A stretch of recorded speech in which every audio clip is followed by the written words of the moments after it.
Hello and welcome back to Let's Play Tyranny with me, Bring It On. So the plan is to go through all the buildings in Lethian's Crossing, starting here, then working our way counterclockwise back towards the entrance. So the first stop is Siren Sanctuary.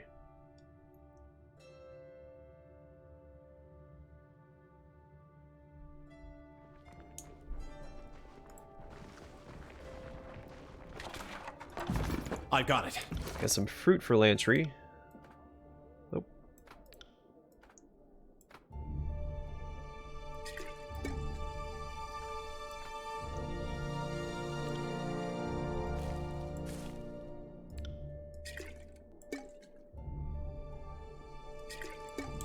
There we go. Sorry, I can't.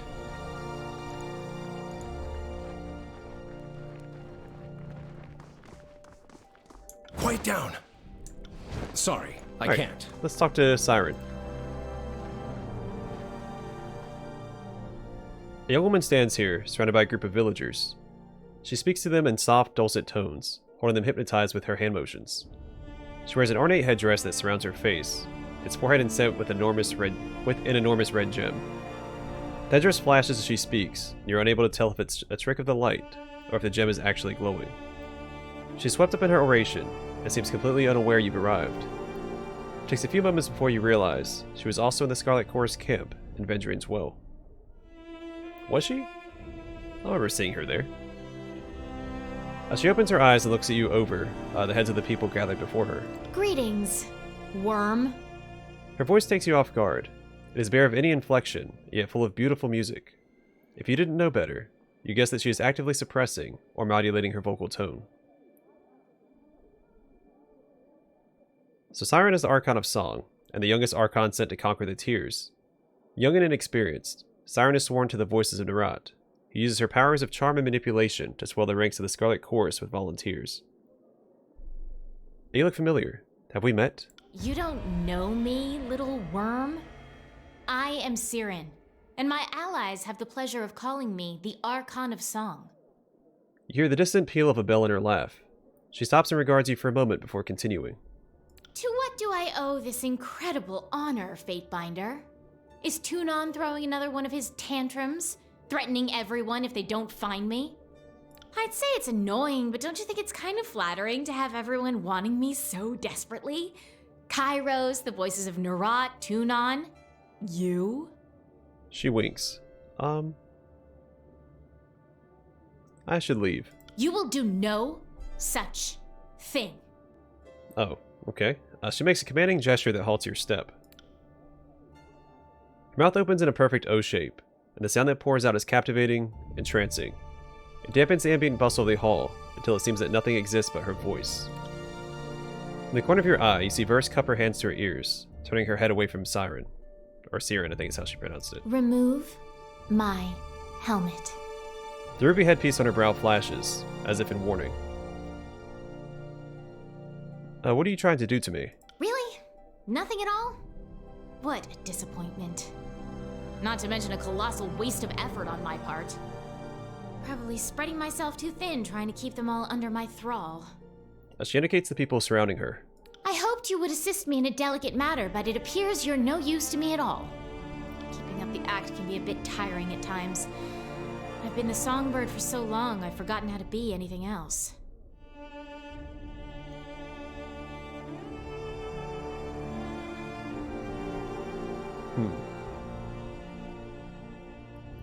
She's an Archon. I should speak to her more as an equal instead of trying to command her. So perhaps I can help you.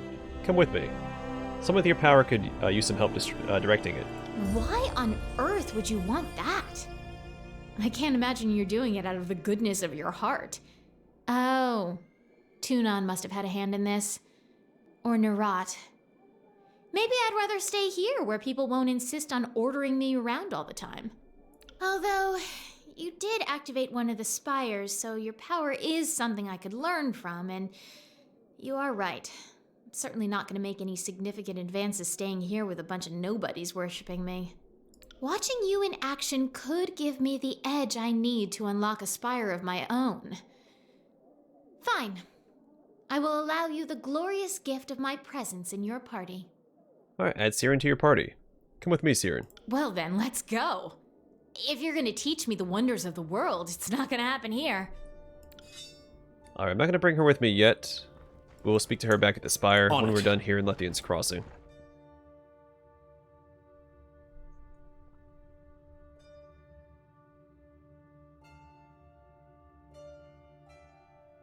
Load time seems a little longer than usual.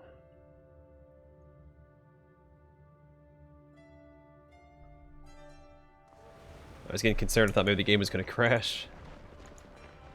Alright, on to Eldian's house.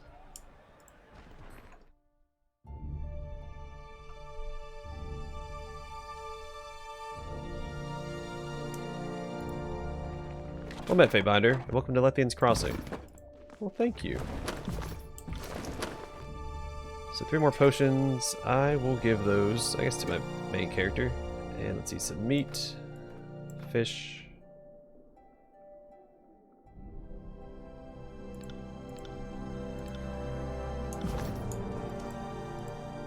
Oh no, man, those camping supplies, that's right.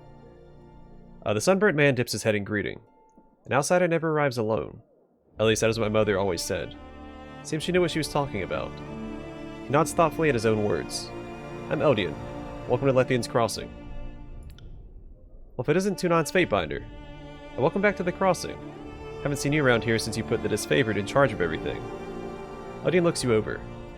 I must say my memory seems to be failing. Something I never thought I'd say. He winks.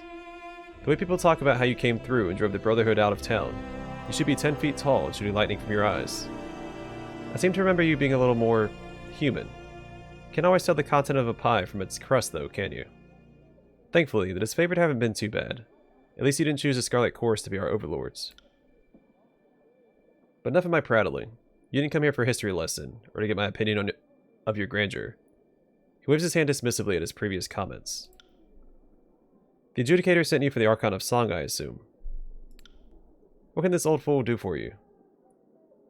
What was that about the Archon of Song? Siren, the songbird? Feels like it's half the town she's got mooning over her in that hovel near the river. It's on the first tier if you want to find her. His brow knits. Feel free to take her with you when you go. He cants his head slightly, banishing his sour expression. But seeing as you're not here for her, what can I do for you? I can ask you some questions about Lethian's Crossing. If you have questions about her settlement, I'm the one to ask. I have the dubious distinction of being the oldest living resident of Lethian's Crossing, so I've been here for a lot of its history. Eldian smiles. Eyes, hips, hair, and hearing might be failing, but my mind still remembers everything that happened here. What would you like to know about? I'll do my best not to go on too long about it. I know I have a problem keeping my conversations short. I'd like to ask you about the Crossing's history.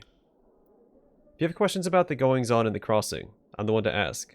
I've been here for more of its history than anyone else. He smiles. What would you like to know? Who was Lethian? The biggest pain in the butt I ever knew. He turns bright red, blushing at his words, then lets out a huge guffaw. I suppose I shouldn't talk about my mother like that. She was a mediocre merchant, but a great leader. The war in the Northern Kingdoms cost her a very lucrative trade route up north, but she managed to earn trade stewardships from Kyros. For a short time, she had a monopoly on grain, salt, and tin here in the tiers. What did my grandmother say? Give a blind man time and a pile of rocks, and eventually he'll hit a target. She shrugs. Not to say she didn't deserve it, but I think luck played a bigger part in her success than actual talent. But Kyros gives, and Kyros takes. The next year, Lethian was stripped of her trade rights. Suddenly she had a large staff but no goods to trade, and no means to pay anyone. But she was a stubborn one and knew if she just kept at it, eventually things would turn around for her. She figured the trade goods could come to us. Location was good enough. It's crazy how that would happen.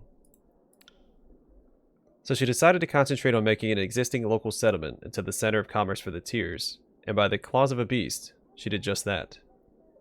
I thought she was crazy choosing a town nestled up to the old walls, but apparently she knew what she was doing. It wasn't long after that it was renamed Lethian's Crossing, with their bridges over the old walls. This was the only place to go if you wanted to take weeks off your trip. Eventually, she hired the Bronze Brotherhood to act as our local guards. We're big enough and had enough commerce to warrant the protection. Lethian was your mother? Of course. How do you think I became the Reeve of the Crossing? It's certainly not my storytelling or charm. Maybe the oldest living resident here, but that's certainly not a good enough reason to make someone a leader. Though, come to think of it, neither is just being the offspring of the former leader. He laughs. But like it or not, that's how things are. My mother was a wonderful woman. She might not have been the nicest person. She might not have been overfond of a dalliance here or there, or there. But who isn't? His face sobers. May her rest be ever free of disturbance. How did you build the old wall's bridges?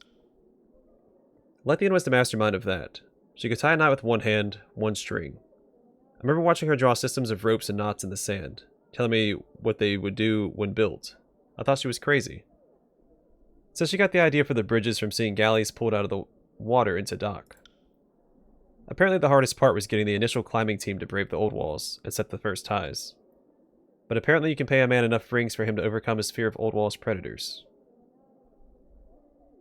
And why did you settle here? Necessity. The rope bridges let us cross the old walls. With them, it didn't matter what trade rights we had. We'd be at a crossroads to the northern tiers, an unbeatable location. The siege of Ardent and the Bastard City ended up helping us. All those folks heading to points east crossed through our little settlement, and many of them decided to stake a claim with us. By then, Lethian discovered there was iron in our rivers. She thought it'd make us rich, but it also made us a target. The old walls don't make passage through the area easy, and our bridges cut days to weeks off of a trip. Lethian's crossing is the best bet to get your shipment where it needs to go. Mix another load of iron ore into it, and we suddenly had a target painted on us. And what is Kyros' interest in the crossing? Iron, plain and simple. Now we have the forge bound here, toiling away with the ore they pull from the river. We're being squeezed for our resources. If you're after a drink, better to squeeze fruit than a stone. It would seem many people find us to be very juicy indeed. There's a merchant who tried to peddle iron rocks as magical because they came from areas near the old walls. One of the people he sold happened to be a disfavored courier. The courier then showed the rock to a forge-bound, a master, who immediately recognized its potential for making superior weapons. It was brought to Kyros' attention, and soon afterwards soldiers and forge-bound came to Lethian's crossing. They came with such force our options were either to comply with what they wanted, or die. Why does the Brotherhood want Lethian's crossing? Land? Breeding stock? They've been here longer than I have, so maybe they consider it home too. But Kyros' purse masters are no longer paying them to fight. And if a mercenary is killing for free, something suspect. In the end, I suppose it doesn't matter. Ritaman will never let go. He feels he owns this town, and he aims to have it be his. Alright, let me ask you something else. What can you tell me about the Spire and Lethian's crossing? There's no getting used to it. You think that after years of living under its shadow, that your nerves would calm. But that never happened for me. You can only be so relaxed when your neighbors are the bane. The moment you let your guard down around one of those old walls, my friend, you're done. Now Lethian wasn't completely mad to settle here. She ventured inside and found sealed passageways that made it impossible to wander too far beyond the entrance. She figured that meant the bane couldn't easily reach us either. Whoever created this monstrosity wanted us to stay out. That's exactly what we've done. It hasn't been a perfect arrangement.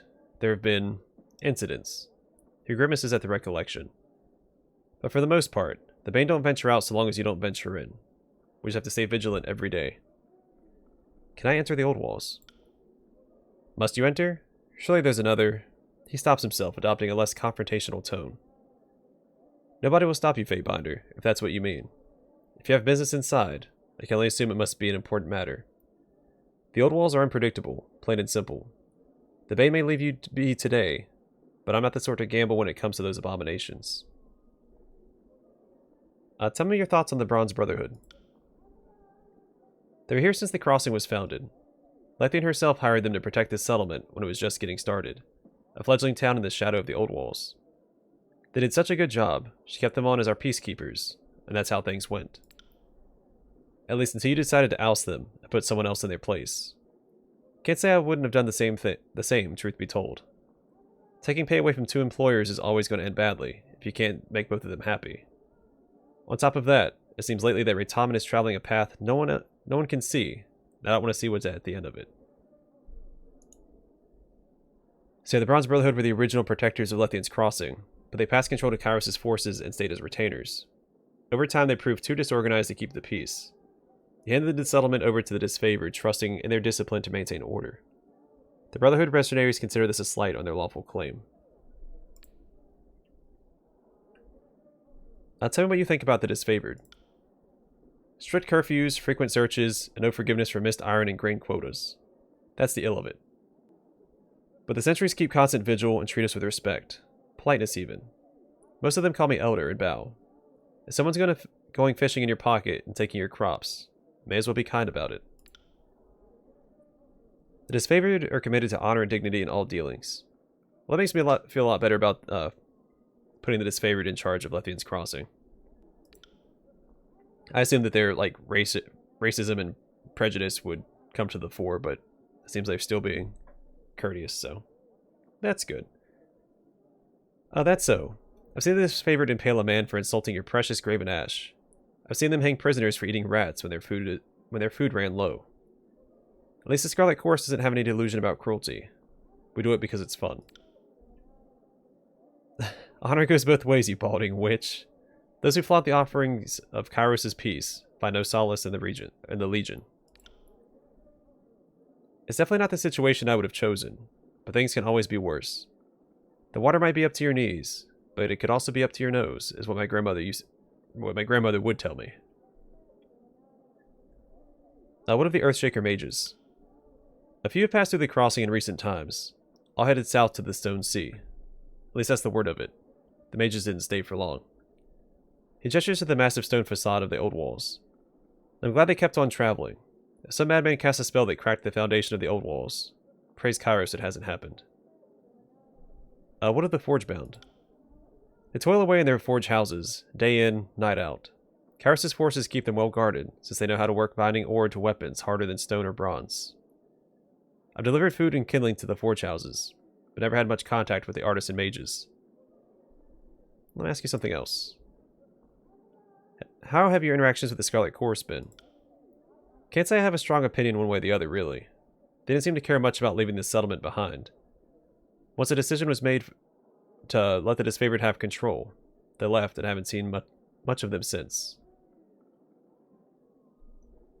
I'm pretty sure I'm going to need directions around here. Odian laughs and puts a hand on your shoulder. I completely understand. The crossing can be a bit intimidating the first time someone arrives, but it's not as complicated as it looks. The river is named the Portusker, and it flows down the middle of the settlement. The waterfalls pouring over the old walls are Sunrise and Moonrise. The west waterfall is Sunrise because of how the sun hits it in the morning. The Moonrise got its name due to how it glows during a full moon. The crossing itself is broken up into districts named after the waterfalls.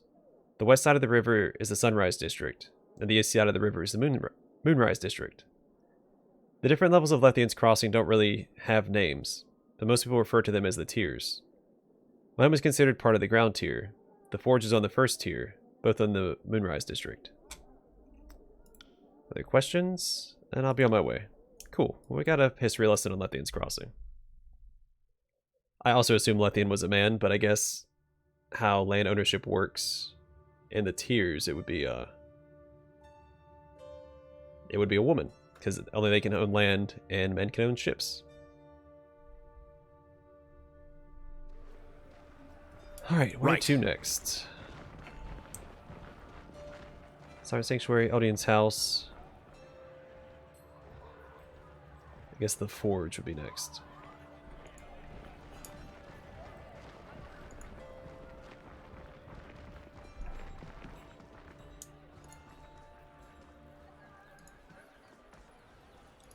Or whatever this is. This isn't marked, is it?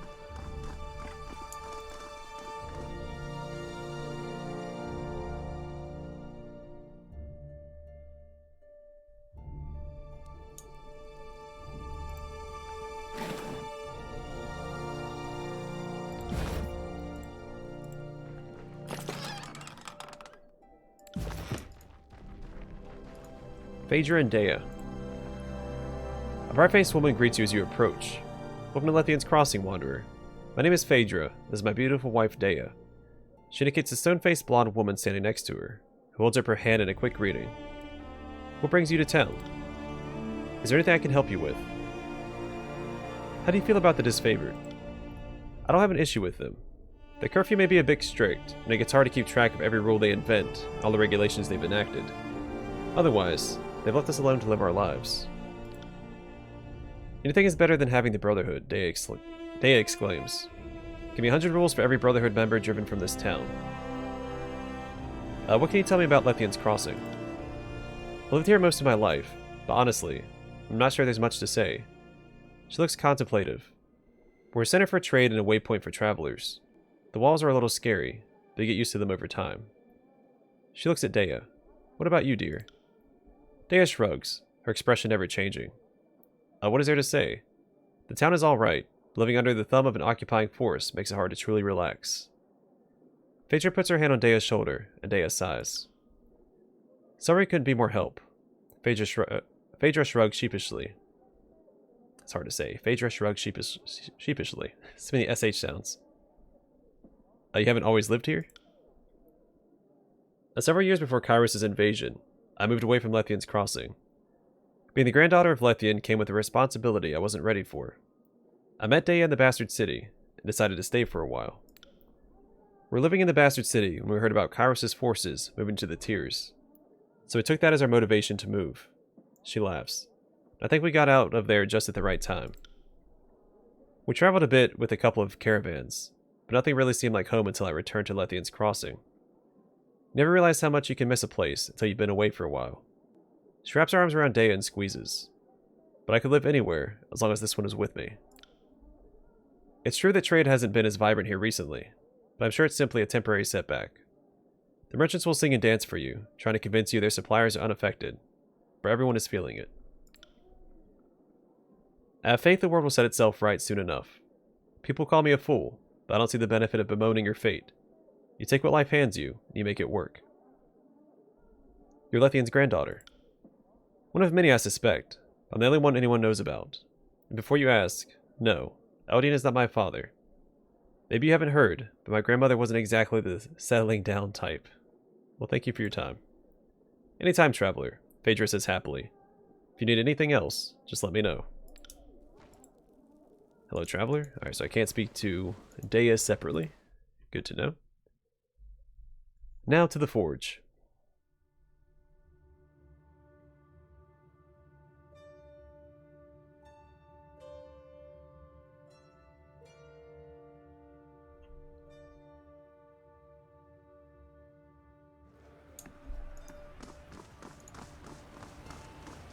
What if I should camp?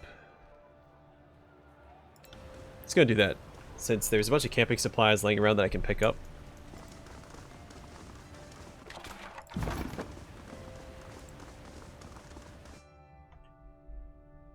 That'll also heal up Barrick and Lantry.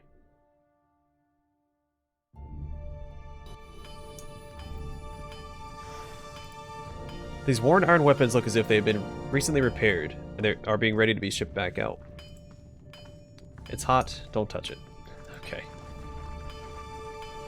Ah, got it. Plans Headhunter. His plans detail on how to forge the mythical blade known as Headhunter. This item can be created with access to a Spire Forge upgrade and proper materials. Well, hot dog. That wasn't so hard. Forge-bound hammer. Which I guess isn't as good as what Barrick has. Well, the DPS is better. Low recovery time and less accuracy. But it looks really cool, so why not? If I cast haste on him with Lantry, then I can mitigate that. Say 5.4 seconds. What can I put that down to? I'll take care of it. Then a 4.1. Okay. I can live with that.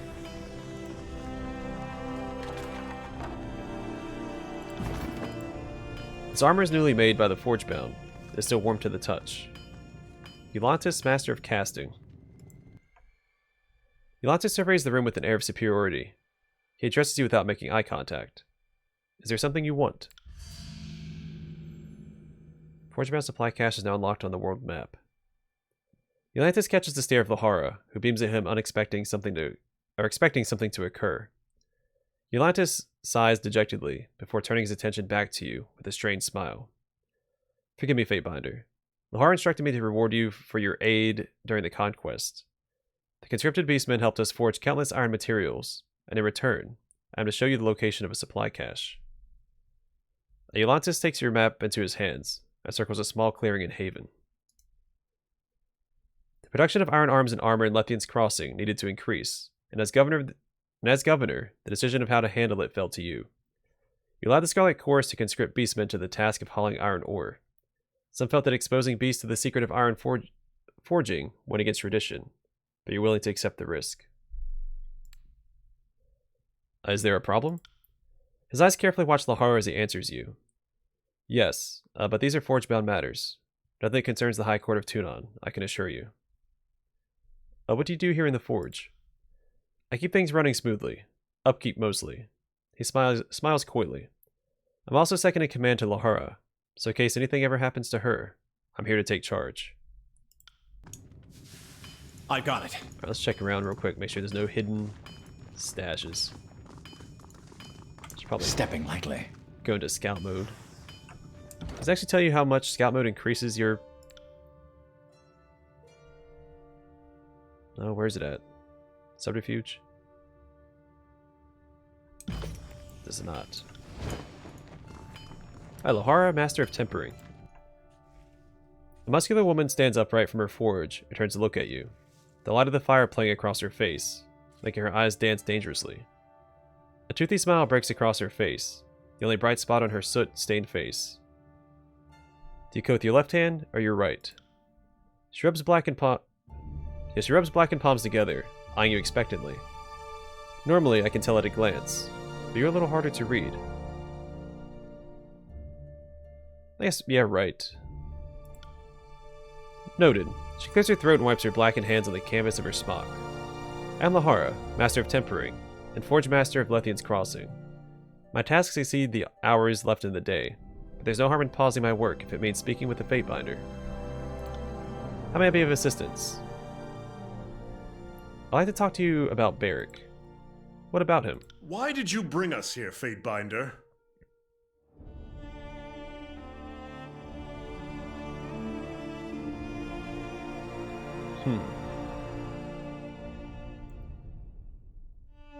Yeah, I'm getting you out of that prison. I seem to recall asking you quite clearly to leave this be. I seem to recall not hearing. A low growl issues from within Barrick's domed helm. I thought he would like that. I hope you would examine Barrick. Did the Adjudicator not issue an injunction against precisely that action? Indeed. He sent the decision by bird to each of the guild workshops. If you merely look him over, that's not exactly against the Adjudicator's decree, is it? Allow me to state this in no uncertain terms, Fatebinder. The Forgebound swore allegiance to Tunon the Adjudicator, Archon of Justice. We do not easily forget that oath, nor do we rush to circumvent it. Our fastidiousness is not limited to our craft. A loyalty to an oath looks like this, Fatebinder, in case you had forgotten.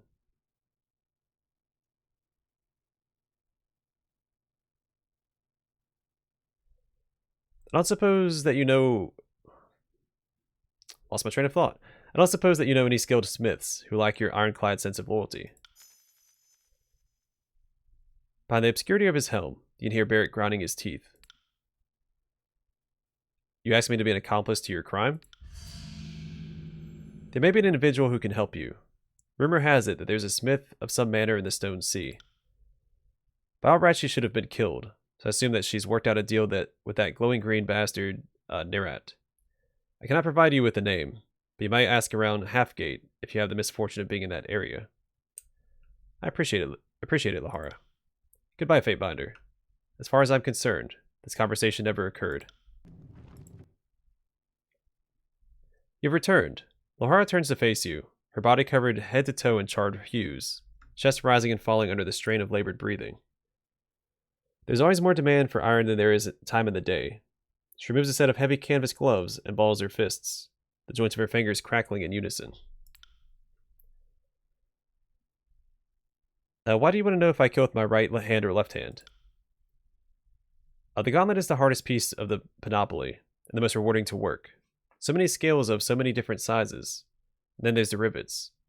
She slides her thumb and fingers together, shredding flecks of soot and iron dust.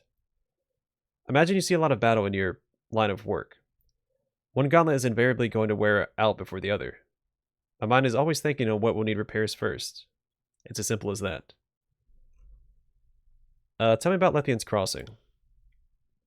I don't see much of it, only this. She points to the roof and walls of the forge. Lethian and her merchant crew settled this area a while back.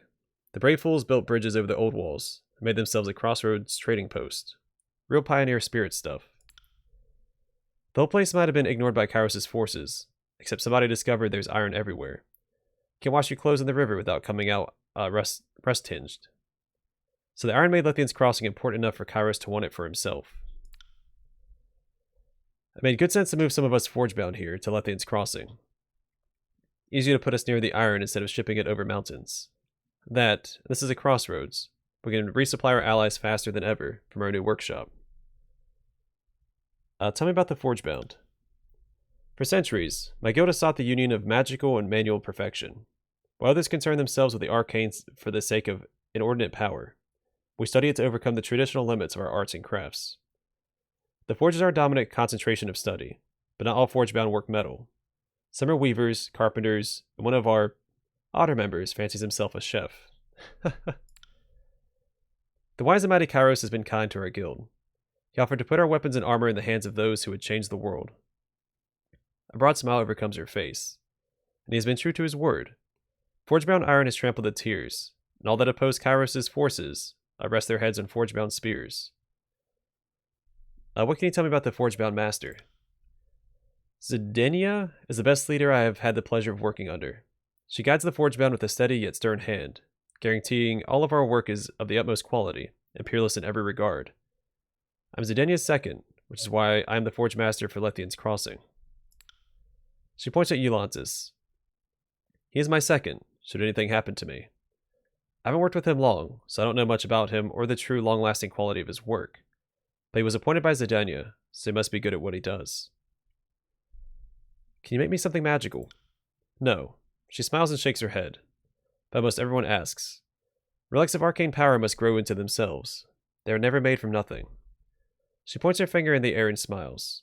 But what I can do is use my magic to swing my hammer with perfect precision, or work a cantrip to handle molten metal with my bare hands. We can build artifacts of exceeding quality and refinement, but they must be used in great deeds to grow into relics of power. That's why we seek to put the works of our forges into the hands of the greats. True legends require the alliance of Swordmaker and Swordmaster. Why make weapons if you could kill your foes with magic?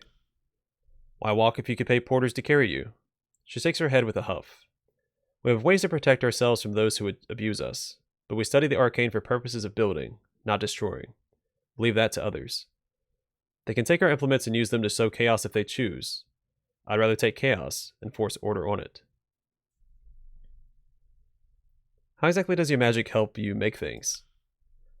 The most important rituals bind the crafter, tools, and materials into one entity.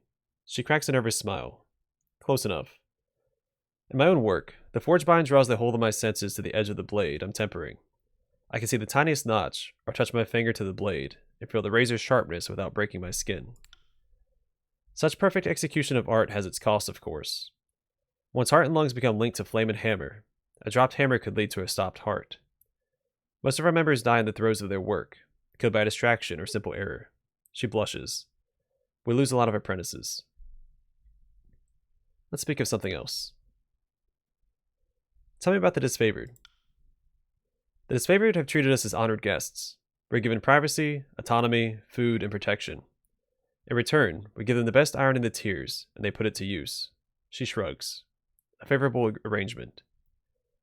I'm no fool that I read too much into the kindness. We are a war resource, and exist only because we feed their insatiable need for quality iron. Can you make something for me? Can? She lifts an eyebrow. Most certainly. Will. Well, Kyros invented cues for a reason. She lets slip a sigh. Have every iron worker and every Scarlet Chorus ringleader sending me bribes and flattery, in hopes that I'll work off schedule and make them some special this or one of a kind that. Her mouth moves as if to speak, but she falls silent, folding her arms. Well, I did not realize the request was so thoughtless. My apologies. I get reasonable demands every day, but it's not the volume, it's the purpose. She lowers her voice to a near whisper, and steps closer to you. I do resent that Kyros' demands reduce our work to mere quotas. I should be allowed to customize my work for every soldier. Only apprentices have anything to learn from making the same size helmet again and again. Well, I forget I asked. That I will. Are you well? You look wary. Ecstatic. Her voice is matter of fact, and a smile creeps in. The ritual of the forge links heart to hammer. My blood beats only when I strike my ingot. My forge runs too hot if my breath becomes too hurried. The bond is both fatiguing and exhilarating. Couldn't that kill you? I should hope so. She laughs, her face blushing the color of molten metal. Better than being defiled and killed by brigands, poisoned by grain rot, or slain by childbirth. Would not a soldier wish to die in battle? Is that how you excel at your craft? Well, that in practice, she scowls.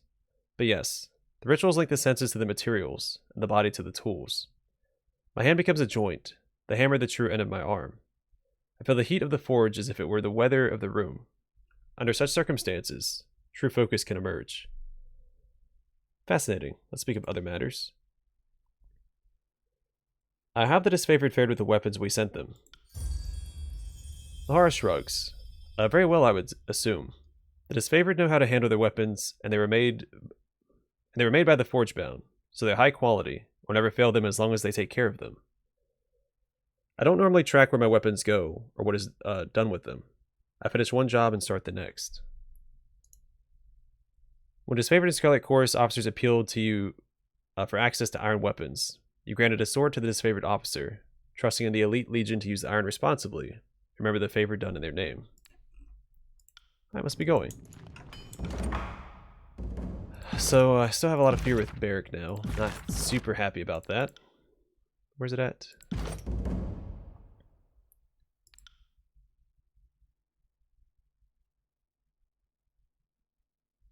But I had to complete this quest, didn't I?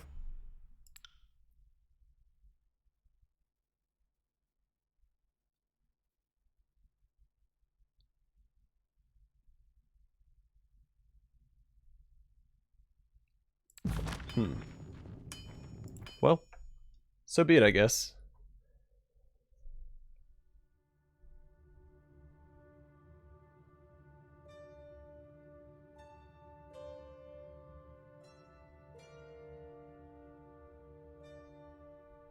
I don't know what's going on with this loading time. This feels so long. Alright, I'm going to call the episode here. The next one will continue going through Lethian's Crossing.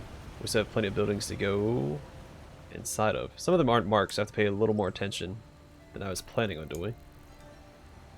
By the way, more about that next time. Thanks for watching. I will see you guys in the next episode.